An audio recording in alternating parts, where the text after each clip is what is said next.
Bismillahirrahmanirrahim. Assalamualaikum warahmatullahi wabarakatuh. Perkenalkan, nama saya Akmal Ahmad, NIM 2001 06 210053. Ya, pada kesempatan kali ini saya akan mempresentasikan hasil daripada makalah saya dengan tema pendidikan dan mobilitas sosial. Adapun mata kuliah pada kali ini yaitu analisis kebijakan pendidikan Islam. Adapun dosen pengampunya yaitu Bapak Dr. Haji Munirul Abidin MAG. Baik, kita lanjut kepada pengertian pendidikan. Menurut Ahmad Demarimba, pendidikan yaitu bimbingan atau pimpinan secara sadar oleh pendidik terhadap perkembangan jasmani dan rohani si terdidik menuju terbentuknya kepribadian utama. Sedangkan menurut Nilmambe Simoses, pendidikan adalah proses pengalihan pengetahuan secara sistematis dari seseorang kepada orang lain sesuai standar yang telah ditetapkan oleh para ahli.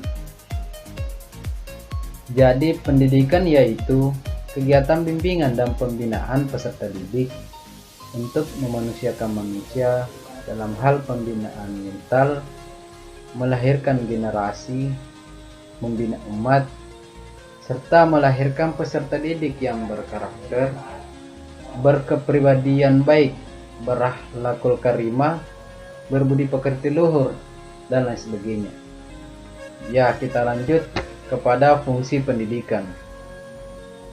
Menurut Undang-Undang Nomor 20 Tahun 2003 tentang Sistem Pendidikan Nasional, dikatakan bahwa fungsi pendidikan yaitu mengembangkan kemampuan dan membentuk watak serta peradaban bangsa yang bermartabat dalam rangka mencerdaskan kehidupan bangsa, bertujuan untuk berkembangnya potensi peserta didik agar menjadi manusia yang beriman dan bertakwa kepada Tuhan Yang Maha Esa, berakhlak mulia, sehat, berilmu, cakap, kreatif, mandiri, dan menjadi warga negara yang demokratis serta bertanggung jawab. Ya, kita lanjut lagi kepada unsur-unsur pendidikan.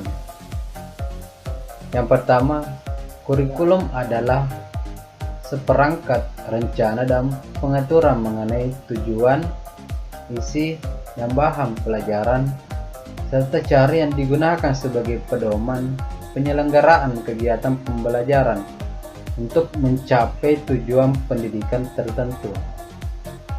Kedua, peserta didik adalah anggota masyarakat yang berusaha mengembangkan potensi diri melalui proses pembelajaran yang tersedia pada jalur, jenjang, dan jenis pendidikan tertentu.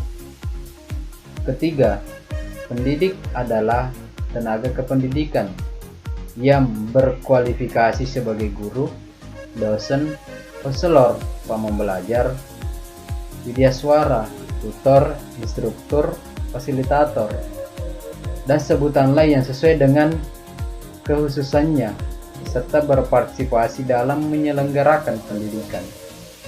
Yang keempat, interaksi edukatif adalah proses interaksi peserta didik dengan pendidik dan sumber belajar pada suatu lingkungan belajar.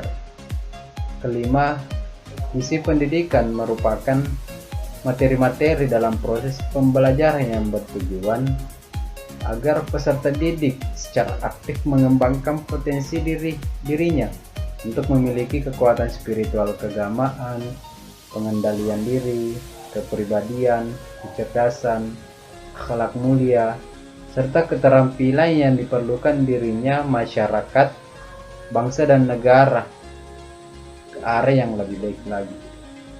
Keenam, lingkungan pendidikan adalah tempat manusia berinteraksi. Ada proses timbal balik sehingga itu yang menjadi perkembangan dan terus dikembangkan ke arah yang lebih baik lagi. Kemudian kita lanjut lagi kepada tujuan pendidikan. Berdasarkan TAP MPR nomor 2/MPR/1993 tentang GBHN dijelaskan bahwa tujuan pendidikan nasional adalah meningkatkan ketakwaan terhadap Tuhan Yang Maha Esa, kecerdasan, keterampilan, mempertinggi budi pekerti, memperkuat kepribadian, dan mempertinggi semangat kebangsaan agar tumbuh manusia-manusia pembangunan yang dapat membangun dirinya sendiri serta bersama-sama bertanggung jawab atas pembangunan bangsa. Kemudian kita lanjut lagi kepada pengertian mobilitas sosial. Mobilitas sosial adalah perpindahan seseorang atau sekelompok orang dari kedudukan yang satu ke kedudukan yang lain. Artinya ada proses perpindahan dari desa A ke desa B, maka itu dikatakan adalah mobilitas sosial. Kemudian kita lanjut lagi kepada faktor-faktor yang mempengaruhi mobilitas sosial. Pertama, faktor struktural adalah jumlah relatif dari kedudukan yang tinggi yang bisa dan harus diisi serta kemudahan untuk memperolehnya. Kedua, faktor individu. Ini lebih menekankan pada kualitas dari orang perorangan, baik dilihat dari tingkat pendidikan, penampilan, maupun keterampilan yang dimiliki oleh si individu yang satu dengan yang lain. Kemudian status sosial, di mana status sosial ini tentu sangat berpengaruh terhadap mobilitas sosial itu sendiri, karena adanya warisan daripada orang tua, sehingga itu yang menjadi status sosial si individu tersebut. Kemudian keempat, faktor keadaan ekonomi,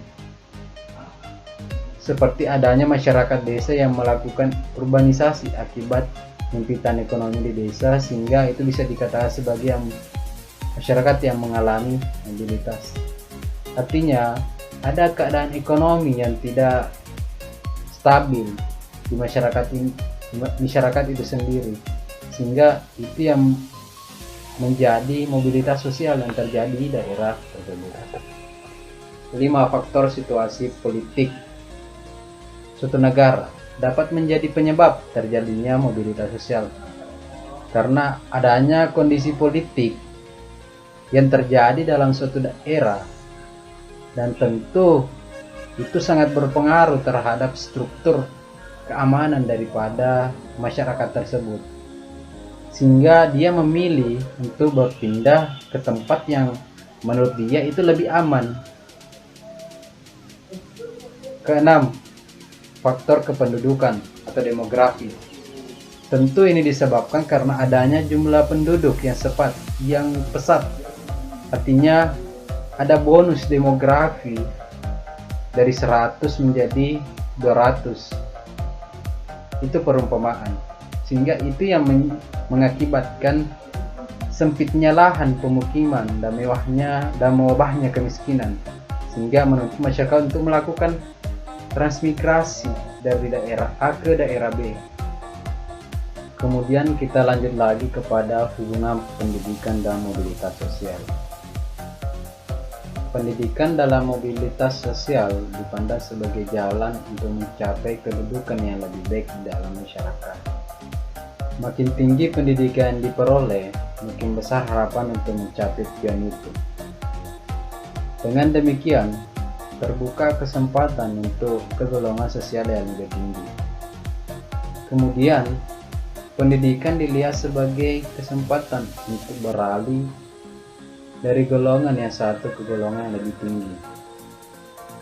Dikatakan bahwa pendidikan merupakan jalan bagi mobilitas sosial, sebagaimana yang dikatakan oleh tokoh-tokoh pendidikan bahwa mereka banyak menaruh kepercayaan akan keampuhan daripada pendidikan itu sendiri, karena mereka melihat pendidikan itu mampu mengubah dan memperbaiki nasib seseorang dengan memperluas dan meratanya pendidikan, diharapkan dicairkannya batas-batas golongan-golongan sosial.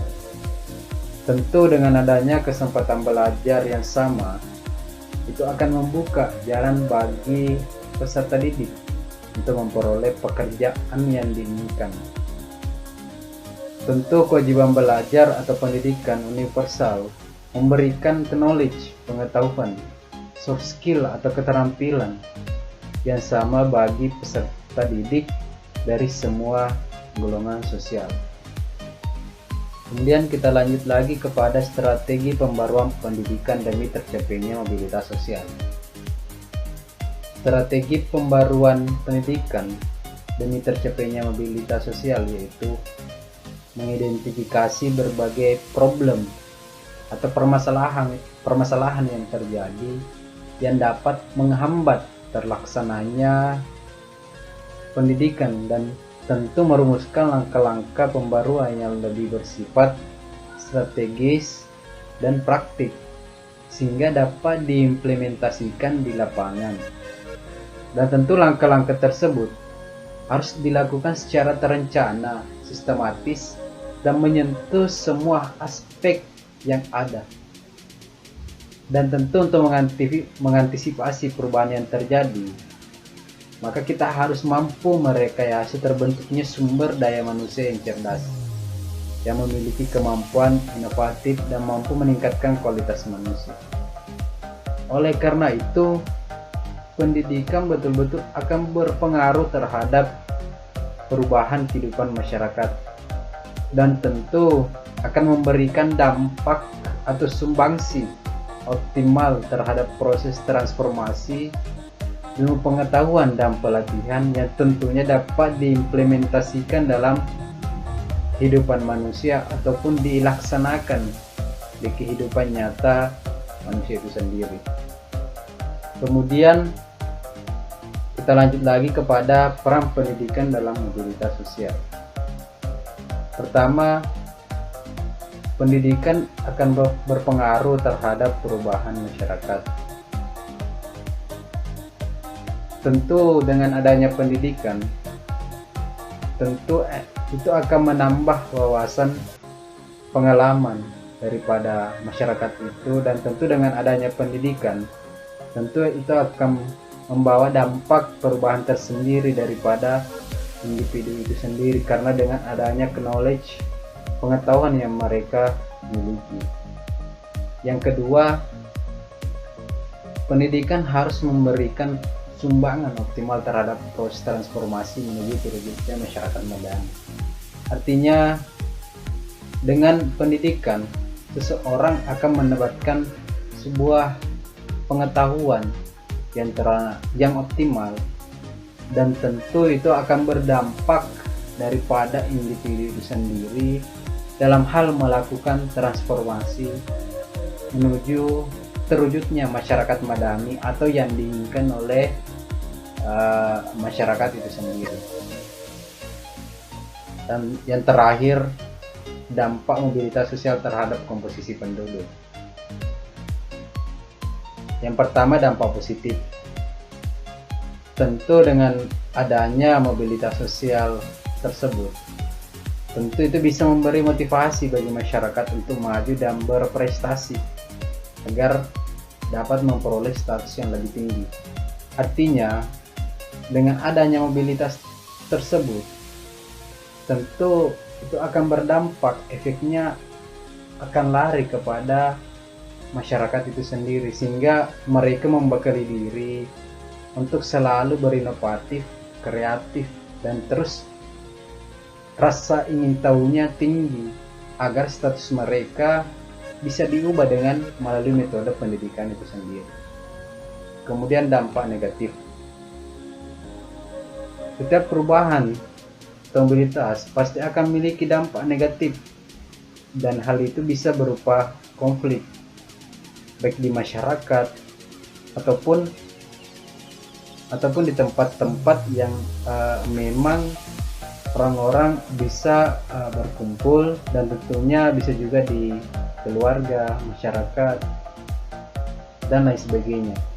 Tentu dengan adanya mobilitas sosial, tentu itu akan berdampak daripada individu-individu yang ada di masyarakat tersebut. Apalagi dengan adanya pertambahan penduduk, perpindahan penduduk, tentu kita harus menyesuaikan dengan kondisi yang ada di saat itu.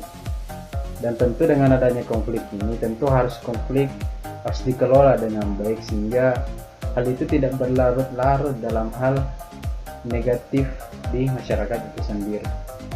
Jadi mungkin itu saja yang sempat saya sampaikan. Lebih dan kurangnya mohon dimaafkan. Assalamualaikum warahmatullahi wabarakatuh.